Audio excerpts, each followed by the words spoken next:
Hi, good morning, everybody. Welcome back to Crafting and Crime Daily. I'm your host, Rebecca, and I recap live trials so you have something to listen to while you're crafting. Now, today I'm going to be trying to recap 9 hours of testimony by Charles Adelson. I say 9 hours. The day was 9 hours, but he was on the stand all day. Now that includes lunch and breaks, and so it wasn't 9 hours, but it was lengthy, and he wasn't done. That was just his direct testimony, like where his lawyer puts him on the stand and asks him questions.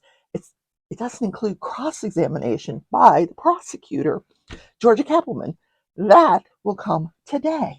So I won't be done. This will be like part one of the testimony of Charles Adelson. He is on trial for allegedly masterminding the murder of his brother-in-law, Dan Markell, who was at the time an FSU law professor, criminal law professor. But I can't talk today. Oh my God. It's going to be a great weekend, right? I man, let's start over, shall we? No, I won't start over. Let me show you what I was working on yesterday and the day before. It's called Into the Night. It's a Yumi Arts painting. It's a woman, an anime playing violin. Look, this is her dress here, down here. Oh, isn't that gorgeous? All those different blues. I'm going to tell you the problem with that. And don't forget, my watercolor artwork is on these release papers that are available from Crafts with Crashley. The link to her website is down in the description. I have a whole collection on her website, and I'm going to be doing more today. I'm going to put the diamond painting aside, and I'm going to work on watercolor this weekend because I can. Watercolor to me is probably one of the most relaxing crafts that I do. Also, probably my favorite. Next to crochet, next to diamond painting. Those are three of my favorites, but I do a whole lot. Yeah. So let's talk about Charles Adelson. So we're gonna put him on the stand through a clip. Now I've already checked it. It does have sound. So watch this clip. He's going to introduce himself to you.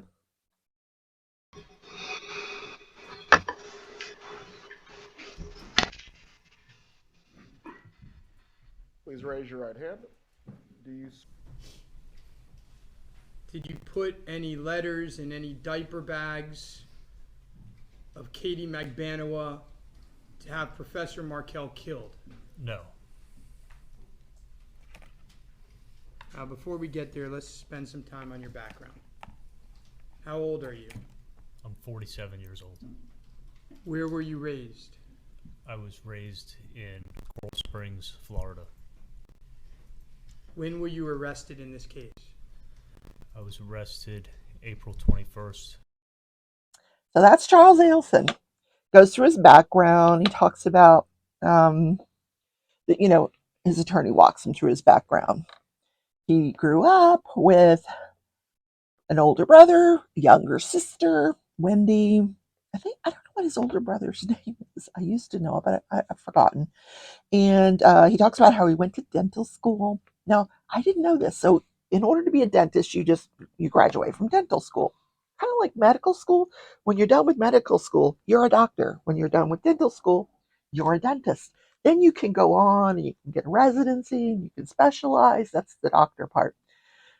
Or you can just hang out a shingle.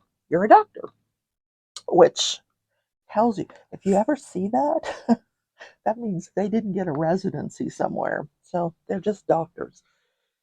They're usually family doctors, whatever. Anyway, so he went on and did 4 additional years or three additional years to become a periodontist. Now, when he got out of dental school. Well, I don't know what he called it. I don't know if they call it a residency. Anyway, but when he finished his 3 years, he was a periodontist, and he said he had $200,000 in student loans. Well, you find out how much money he was making. So he developed this business model where instead of opening his own office, he could work out of other dentists' office. He would just be like the traveling periodontist. And he would go from office to office wherever he was needed so that the patient didn't have to go somewhere else. You know how you go to the dentist and they're like, oh, bad news, you need a root canal, and then you need a crown, and we're going to send you to the periodontist. And you're like, oh, I thought you were going to take care of the pain today. No, just pull the tooth. No, no, no. So, anyway, so he went to where they were. And at one point he said he had like 35 offices, 35, 37 offices that he would, all the way from Miami, Broward County, all the way up to Jupiter. Like, literally, I'm sorry, my light pad came on. Literally 100 miles of the coast of South Florida. Hundreds of miles, not just 100 miles. Like, if you go from Homestead to Jupiter, God, it's got to be a couple 100 miles at least, you know? So, anyway, that was his range. But he would try to arrange it like when he would go up to Jupiter, he'd be going for 2 offices. So, he was doing very well. He worked nights, weekends. You know, if the patient could only come in on a Sunday, he would do it on a Sunday. But he was making big bucks. Through 2011, he was making about $350,000 a year. So $200,000 in student loans. I'm not, I know he's right that they because I went to the same school he did. He went to Nova University. I did too for law school. He went to periodontal school. But yeah, I can, I can sympathize with the student loans. I get it. So he did at one point buy his father's dental practice, but he said he got so busy with all of the other offices. And he says, I was a workaholic at that time, and I would just go from office to office to office, and I was never at my dad's office, hardly ever. And my mom was, doing the books and working there part time, and dad was still working there as a dentist and running it the exact same as he used to run it as when he owned it. So he sold the thing back to his dad. He said they were doing all the work. So I sold it back to him. That was in 2015. So after the murder of Dan Markel, he sells his practice back to his dad. Then, okay. So he was asked about how he gets paid. And he said, well, did you get paid in cash? Because not really. He says, if someone, he says, I took cash to cover the materials that I needed, but I would get paid by a check from the dental offices. And sometimes I would work for free, but I would just do it in exchange if they would pay me in cash for the supplies. So and he says, it started as a boy. He says, I love to collect cash. I just love to look at it. And he goes, when I got allowance growing up as a kid, I just saved it all because I just loved to look at the money. He says, if I went out to dinner, like maybe with a few other people, he'd throw his credit card down. They would pay him cash for their part of the check. He would keep the cash. And he would go home and he'd put it in stacks of thousands, and then he would staple it and put it in his safe. I know. That is super weird, isn't it? I'd like to be able to say that I have that issue. I have this. I like to look at cash too, but mine is more like pennies and nickels and dimes, and I want to see if I got a wheat penny versus a regular penny. Yeah, and I put them in stacks of 10. And yeah, never mind. You get the gist. We're in different worlds, him and I. So he said he's never been married, but he does, to my surprise, he has a child, 5-year-old, which means the child was born in 2018. So I don't know much about what was going on in his life in 2018. I don't know who he had the child with. I have no idea. So so he starts to talk about his life with. So he starts to talk about Wendy, his sister, and he said that she met Dan Markel, and they were really good together. And he says, but he lost his eye for her, and she lost his eye for him. They lost their eye for each other. I never heard that expression. Interesting. So he would hear stories and updates from his mother. So when as this traveling periodontist, he was in his car every day and driving somewhere. So he would get on the phone with his mom, sometimes Wendy, but he said 20% of my information would come from Wendy and the other 80% would come from my mom. She would tell me what's going on with Wendy. He said, with respect to the divorce, Wendy was very sad about it, that she wasn't successful with this marriage and very stressed out about it. And he says his mom was very upset about it. So it was, he said, very important to his mom and dad that Wendy relocate to South Florida. He said they wanted the boys close to them so they could help her. She didn't have any family in Tallahassee.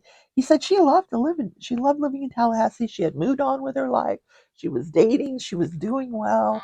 But, his parents wanted her down there. She had a good job offer. He said his sister Wendy tried being nice to Dan and it just didn't work. He did see, he had seen his mom's emails because she would forward them to him.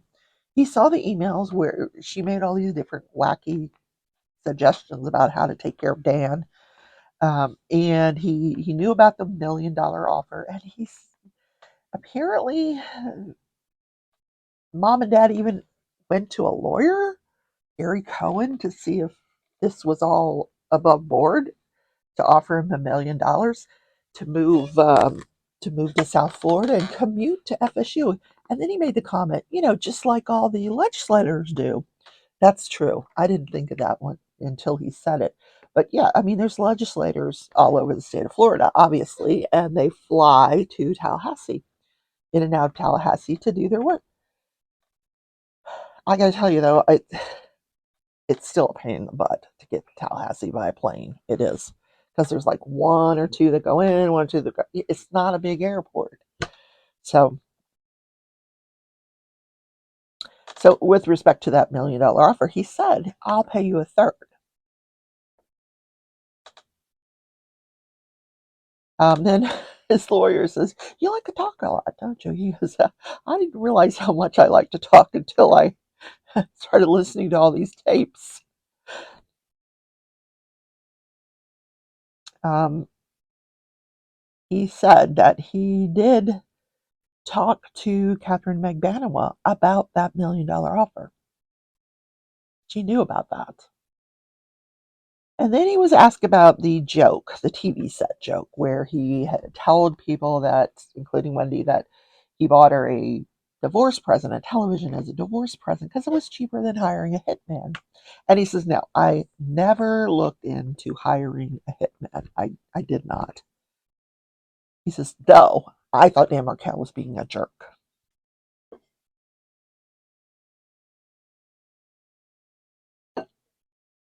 So he talks about meeting Katie at a place called Sophie Dental.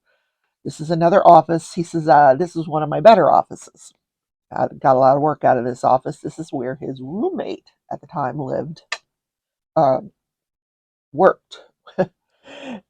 His male roommate was a dentist at this office. He said he thought Katie was smart. She was funny. And they had gone to the same undergraduate school. So they had a lot in common. They started dating early October of 2013. He said he knew her for a while and then he's the one that pursued her. And he finally got her to go out with him. Then his lawyer was going through a lot of text messages that had not been shown to us by the prosecutors. There was a text message in February of 2014 where she's indicating she wants more out of the relationship. And he says he doesn't want to rush things. Then in March of 2014, there's a text where she says, "Oh, you mentioned me to your mom," and she was so happy that he had mentioned her to his mom. But he said she took it. She was very, very excited, but she took it the wrong way. This guy was not in for a commitment, I can tell you that. Then between his lawyer and the other lawyers, there was this big argument over a composite exhibit of text messages that his lawyer wanted to enter into evidence. First they went sidebar, and then the judge excused the jury so they could talk about it outside the presence of the jury, but he still had them go sidebar, so we didn't get to hear the argument. But from what I understand, he made this little speech after they were done arguing that he was going to sustain the prosecution's objections to that composite exhibit coming in because of 403 on ground 403 grounds, hearsay with no exception. 403 is where whenever they say 403, it means that whatever that is, that composite exhibit would be more prejudicial than probative. The judge has to weigh whether the prejudice outweighs the value that that would have to help the jury understand what's going on in this case. And the judge said, no, too prejudicial. I don't know what was in there, but he said also it was hearsay with no exception, and that it would probably be embarrassing to some of the parties if he, or some people, I guess, if he allowed that in. Now, he says, now, if you want to entertain talking to him about some of what's in here, we can revisit that. So, Charlie said that Sigfredo Garcia, Katie's baby daddy, the one that pulled the trigger, was stalking him. He talked about this jet ski thing. Now, Catherine McManaman, when she was on the stand, she talked about this. And he talked about it too. He was taking her to go jet skiing. And he pulled up in front of her house with the jet ski, and she gets in the car, and they go to pull away, and Sigfredo Garcia blocks them. So causing causing Charlie to back up and go a different way. But he basically felt very threatened by this Sigfredo Garcia. Did I call him Sergio? I'm so sorry. The golfer. Sorry, it's not Sergio. It's Sigfredo. Anyway, on the 16th of July, we're getting close to the murder now. He was working late that night, and at his dad's dental practice, he was working late, and it was just him and Erica. Erica is the one that helps his mom and dad at the dental practice. She's an assistant. She works the front desk. She answers the phones. She does whatever they need her to do. So he needed her to help him, assist with him that night. She stayed late with him, so he took her out to dinner. Not romantic in any way. Erica is not his type. And so he said they didn't leave the office till like 10 o'clock that night, and they were hungry, and they went out for dinner. So it's like midnight before he gets home, and then that's when he gets a shower, and he calls his girlfriend Katie, and she's all pissed off. Where have you been? And she was very angry, very jealous that he had taken another woman out for dinner. It was Erica. And he says, listen, I'll have lunch with you today, tomorrow. He said tomorrow because he hadn't gone to bed yet. But now, by now it's the 17th. He hasn't gone to bed yet. Let's have lunch. She's like, no, I want to have dinner with you on the 18th. He's like, I don't know. You know, the 18th I'm going to be up in Jupiter. It's going to be late. I don't know. So they did have lunch on the 17th, and they were arguing over him having dinner with Erica. And you know, he said she just couldn't understand why on Friday nights she didn't want to. He didn't want to spend Friday nights with her, his girlfriend. He's like, I was working. Anyway, they have this argument. He gets mad. He slams away from the table. He throws money on the table. He says, "You're acting like a bitch." He throws money on the table and he leaves. The morning of the 18th, he said he talked to Wendy. Now, he had several cases up in Jupiter that day. So he said it's probably about a 2-hour drive. So he's driving and he talked to Wendy and he's like, hey, what are you doing? And she's like, well, I'm waiting for the TV repairman and it's not working. And she talked about how her son, I think his name is Lincoln and Ben. So Lincoln broke the TV and that they were having someone come out to repair it. Then he said he went into surgery when he got to Jupiter, and he said it was a pretty extensive surgery, and he could see his cell phone during the surgery, and he could see that he was missing calls from his mother, at least two. So when he got to a stopping point, he stops, and then he calls his mom. He's like, Mom, what's going on? And she told him what had happened to Dan Merkel.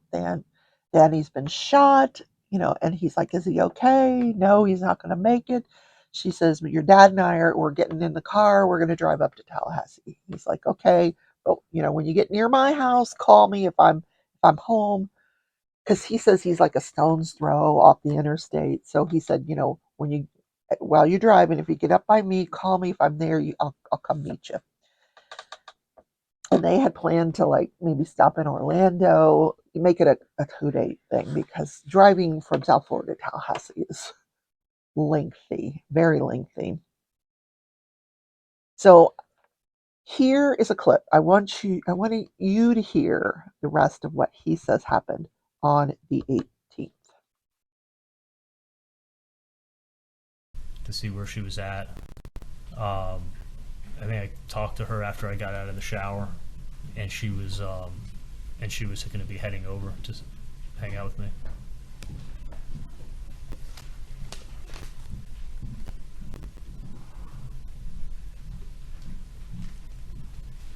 You have a text with your friend Mike that said you went to the gym. Do you have a gym? Did you go to the gym?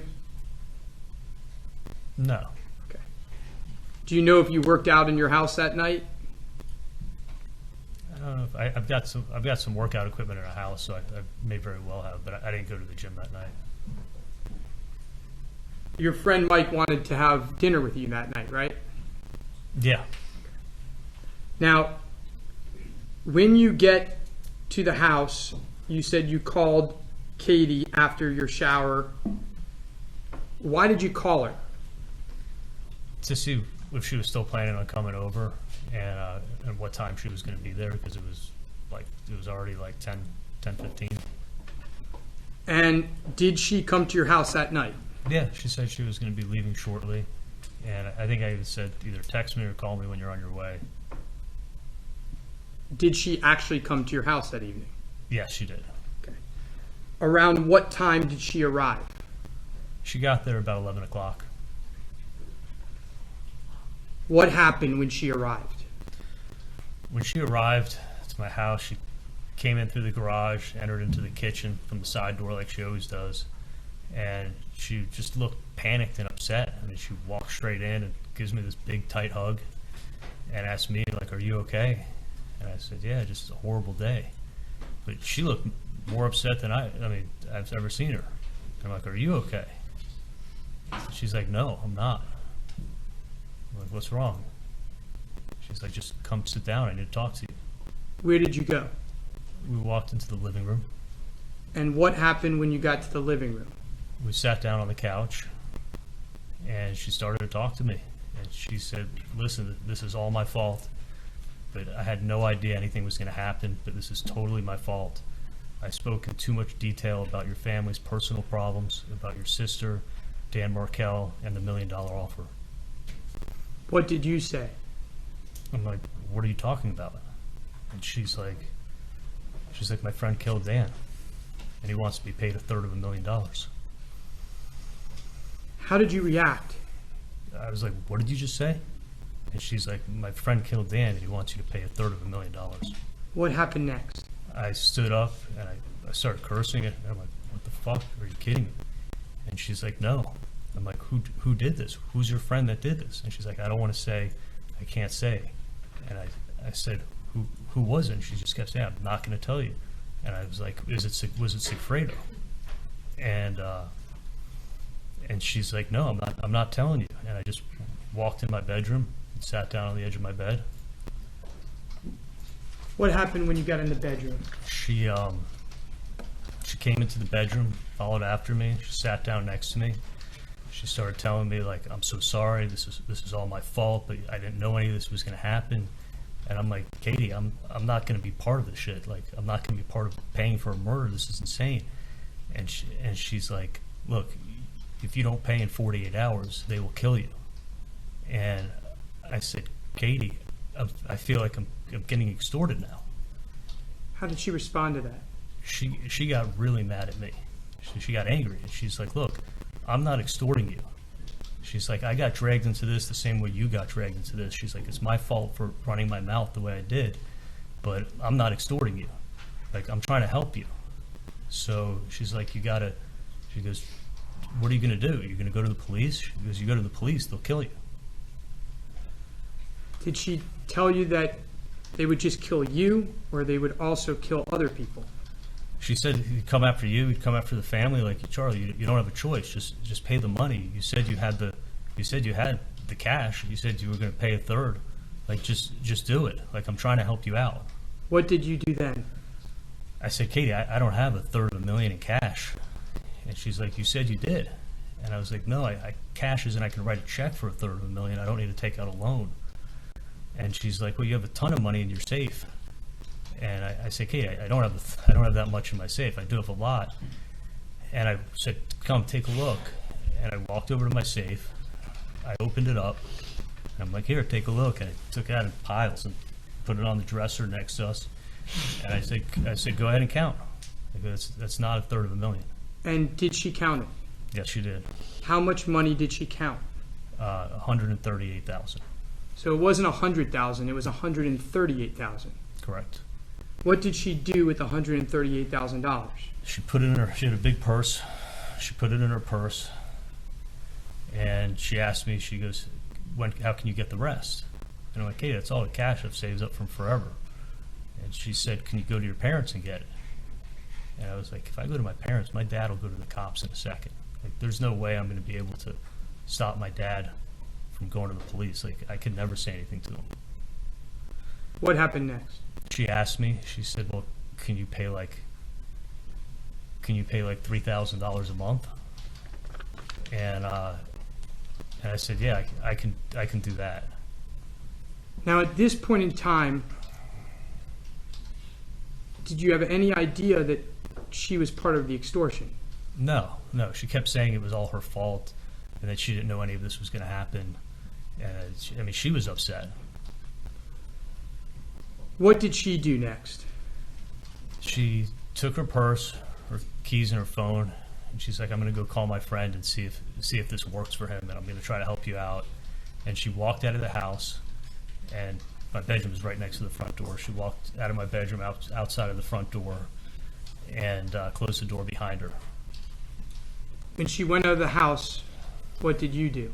I just paced around my house, and I remember sitting in the living room. I got a wood coffee table, and I was just sitting on the coffee table just in shock, thinking, what the fuck just happened? What happened when she came back in the house? She came in the house, and she was being the good guy and telling me that she's going to look out after me and she's so sorry this happened. It's the same thing she was saying beforehand, and that she was going to make sure that nobody pays me a visit. And she's like, I spoke to him. You can pay $3,000 a month, or you can pay the rest off. She goes, but the $3,000 a month you're paying doesn't go towards the balance. What did you do after she told you that? I just said fine, and I walked downstairs into the kitchen, and I was shaking, and I took a bar of Xanax, Where did you go? and I walked outside from the kitchen through the sliders into the backyard.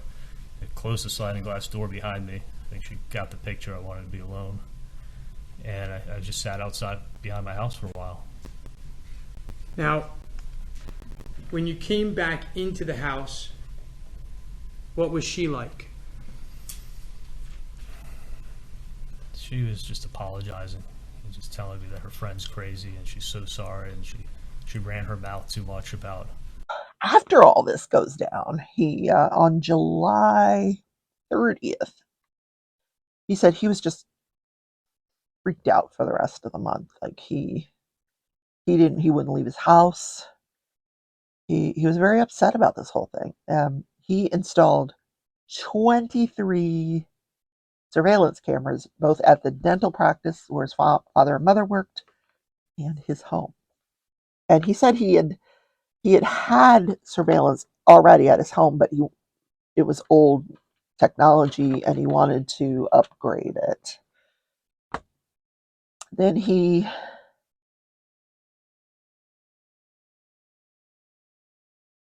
talked about how after all of this that he's claiming, he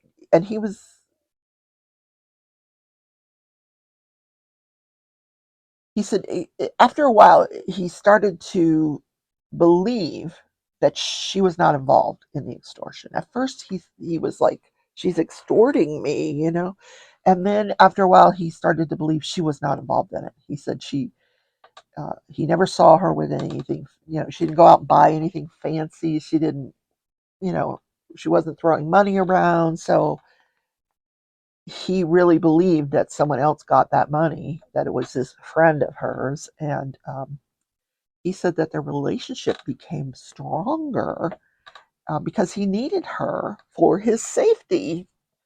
And he became convinced that she was not involved in the extortion, that it was this friend that was, she was the go-between for this friend of hers who was extorting money from him.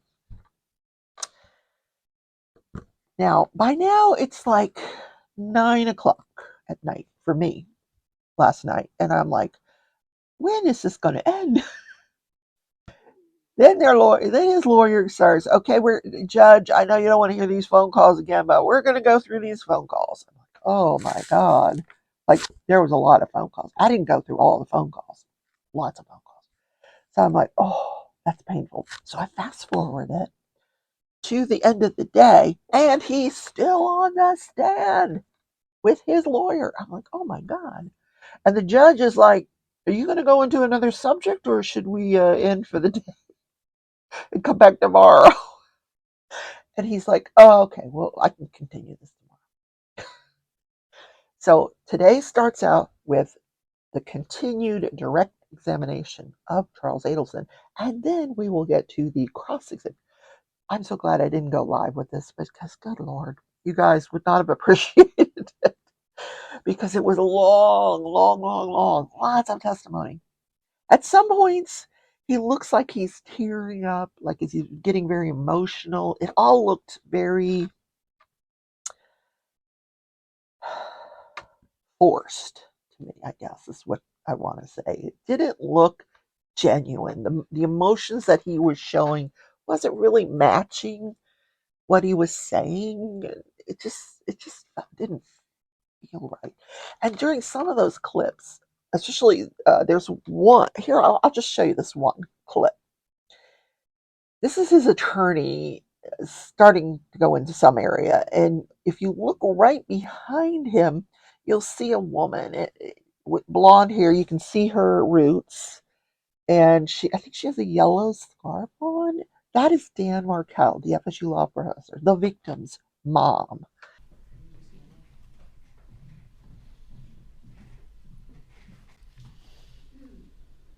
these text messages, are they a true and correct reflection of your messages on November 27th, 2013? She was very, very, after this, she was very, very influential in getting legislature passed, getting laws passed in the state of Florida to protect grandparents' rights after this, because they tried to keep the kids away from her and her husband. Now, right next to her, the old gentleman, gray hair, blue shirt, I think, that's Dan Markel's father. I do not see Donna Adelson or Wendy Adelson supporting their brother and son. Like, where are they? This is your favorite son. Why are you not in the courtroom? He's got his life is on the line and you're not in that courtroom. If that was my son, I'd say he's sitting right behind him, except she's afraid that if she steps into Tallahassee, both of them, outside of being subpoenaed, that she's going to be arrested, thrown in jail. So probably that's why she's not there. But in any case, I didn't do the Friday dance. Yes, I will do it now. I don't do it at the beginning because I don't want to scare y'all away. Anyway, it's Friday. I've got my fall outfit on. Isn't this beautiful? It's watercolor as well. I didn't do it, but it's watercolor. It's gorgeous. Fall. Anyway, let's stand up out of our chairs. We're gonna stretch. Ooh, ooh, ooh, ooh, and we're gonna dance. Ooh, ooh, ooh, ooh. Dance. Oh, that feels good. Ooh, ooh, ooh. Okay. That felt really good. Did y'all do it with me? All right. I love y'all. I'm not going to be live tonight at all. I am taking Friday night off so I can listen to Dan Markel, or so I can listen to Charles Adelson. More Charles Adelson. Yes, I will bring you a Saturday edition with part 2 of his testimony. Now, let me just, you're like, oh, she's still talking? Yeah, I'm still talking. The Kowalski case. There's no jury right now. The jury has been sent home. Yesterday there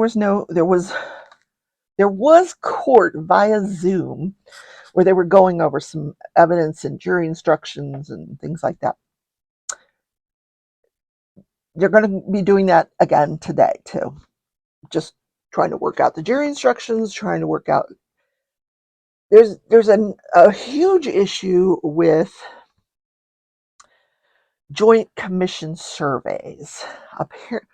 Joint commission comes in every 3 years to a hospital and they survey the hospital. Now, you're not supposed to know when they're coming, but you know when your window is. If it's been 3 years, you got to be ready for another survey. And these surveys are the biggest pain in the ass you'll ever see. And if the survey doesn't go well, and they can also do random surveys in between the 3 years if there's a particular issue. Well, there was an issue with this hospital. They had all these different systems within the hospital that were not working together for the safety and security of the patients. Like the emergency room had their own policies and procedures, the radiology had their own policies. Everybody was working separately, like these different silos. And this has been a problem with hospitals forever. And most hospitals have dealt with that, but apparently this one hadn't. And they were placed in what's called imminent jeopardy at one point. What that means is if you don't fix this problem that we found, you're going to lose your right to have Medicare patients. That's huge. Huge. Like you might as well shut the doors. So they probably fixed it, but they didn't turn over all the documents related to the Joint Commission to the plaintiff. So the judge has said, I am interpreting this very broadly, and I am telling you to turn over every single Joint Commission survey, resurvey, everything you got, everything related that came under the certain president of John Hopkins. So going back to maybe 2012, I think. It's very, very broad. Lots of documents. And plaintiff is talking about deposing them. It's like, this thing is not over. So my understanding is the jury's coming back on Monday. And I don't know if they're near to completion of this case or not. It's just been a tangled mess, a big tangled mess. So I will try over the weekend to sort of unravel that and give you an update on Monday. But wow, yeah, just really crazy things in that case. I can tell you from the Joint Commission surveys I've been through, I don't think the plaintiffs is really, I don't know that they're really on to anything, but there could be something there related to, safety and security of your patients. So we'll see. We'll see. Anyway, have a great Friday night and have a good weekend. I will be live on Sunday. Just me. I'm going to be live. Sunday at 11 a.m. Central Time. All right. Have a good weekend, everybody.